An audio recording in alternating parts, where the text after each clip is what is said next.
Lapor apel gelar pasukan Komando Pasukan Khusus Tentara Nasional Indonesia Armada.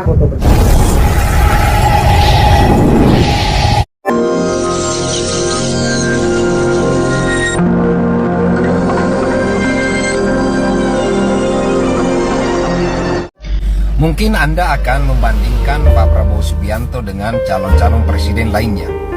Sedikit saya sampaikan kepada teman-teman semua. Pak Prabowo adalah keturunan orang konglomerat, orang kaya di Republik ini. Kakek Pak Prabowo itu gugur dalam perang membela kemerdekaan Republik Indonesia. Kenapa Pak Prabowo tidak menjadi seorang pengusaha?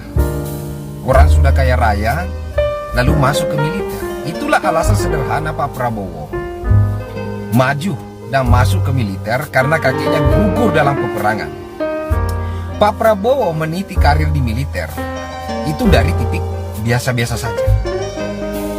Dari pangkat kolonel atau mayor kalau tidak salah. Di situ lama sekali Pak Prabowo itu mandat karena dihalangi oleh Benny Mordani. Pak Prabowo berkenalan dengan Jenderal Muhammad Yusuf, Panglima ABRI waktu itu. Panglima ini dari Sulawesi Selatan. Dia adalah sosok yang hebat. Pak Prabowo mengidolakan beliau, M. Yusuf, Panglima ABRI. Pendek cerita, pendek kisah, Pak Prabowo mendapatkan pangkat dari mayor sampai bertahap sampai Pangkostrat. Dalam beberapa tahap dari Pangkostrat, Pak Prabowo harus dipensiunkan dini. Kenapa Pak Prabowo harus dipensiunkan dini? Waktu kasus 98, teman-teman semua, saya perlu sampaikan, waktu itu seandainya Pak Prabowo lebih duluan menghadap Pak Soeharto, yaitu mertuanya, dibanding Wiranto, mungkin beda kisah, beda cerita. Tapi di saat Pak Prabowo ingin masuk ke istana, ternyata Wiranto sudah di dalam. Setelah Wiranto keluar, Pak Prabowo tidak bisa masuk lagi menghadap Soeharto. Nggak tahu ada bisikan apa Pak Wiranto ke Pak Soeharto, sehingga Pak Prabowo tidak boleh lagi masuk menghadap mertuanya. Dalam waktu yang berbeda, Pak Prabowo dipensiunkan dini. Pak Prabowo tidak patah semangat.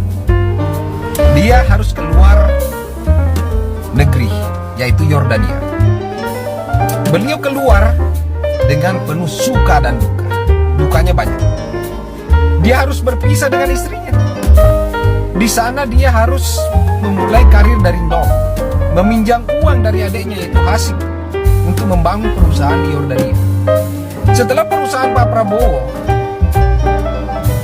berjalan di Yordania, dia kembali ke Indonesia, lalu membuat perusahaan-perusahaan termasuk PT Kertas dan membeli tanah seperti yang diceritakan oleh Pak Yusuf Kalla.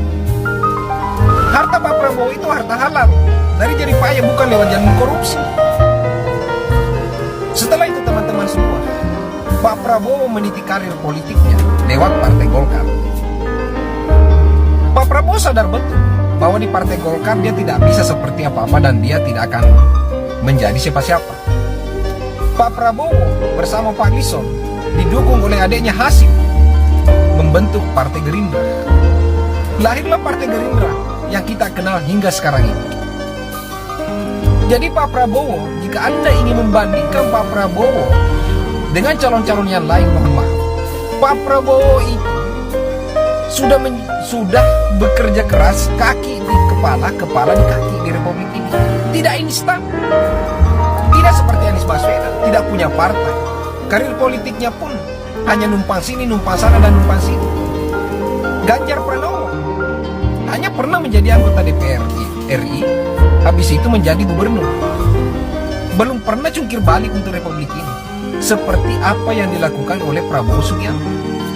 Jadi betul teman-teman semua, bahwa jika Pak Prabowo berbicara kebangsaan, jika Pak Prabowo berbicara rakyat, jika Pak Prabowo membicarakan perut rakyat miskin di Republik Indonesia, itu betul.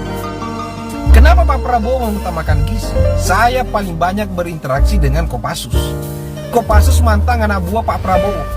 Dan dia menyampaikan bahwa memang betul Pak Prabowo itu Jika sudah berhadapan dengan prajurit dan dia sidak di barak-barak prajurit dan dia melihat makanan prajurit hanya sepotong atau cuma paha ayam, dia marah. Dia maunya itu satu ayam dipotong dua.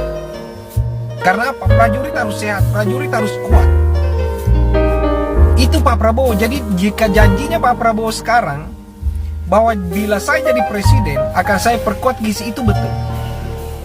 Jadi mohon maaf saudara-saudara semua, tidak mengecilkan calon-calon yang lain. Pak Prabowo sudah kaya, yang lain belum kaya. Pak Prabowo sudah disegani di Republik ini, yang lain belum disegani. Pak Prabowo sudah dikenal di Republik ini, yang lainnya belum terlalu terkenal seperti Pak Prabowo. Jadi Pak Prabowo itu adalah manusia sejarah yang menciptakan orang-orang hebat di Republik ini, dan Pak Prabowo sudah selesai pada dirinya sendiri. Itu teman-teman semua yang harus Anda tahu.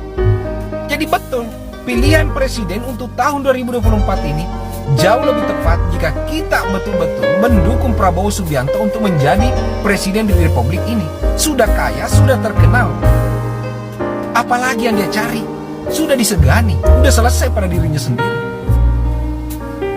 Apakah Pak Prabowo akan korupsi? Tidak mungkin, hartanya banyak sekali. Ingat, negara kita ini hancur babak belur bukan karena dijajah, tetapi karena korupsi. Korupsi itu adalah musuh yang nyata untuk sekarang ini, menjadi pilihan pemimpin yang sudah kaya, yang sudah selesai pada dirinya. Begitu teman-teman. Kira-kira apa komentar teman-teman semua? Silakan baku hantam lewat komentar berikut ini. Sekian dan terima kasih. Assalamualaikum warahmatullahi wabarakatuh. Merdeka. Terima kasih sudah nonton. Jangan lupa like, subscribe, dan share ya.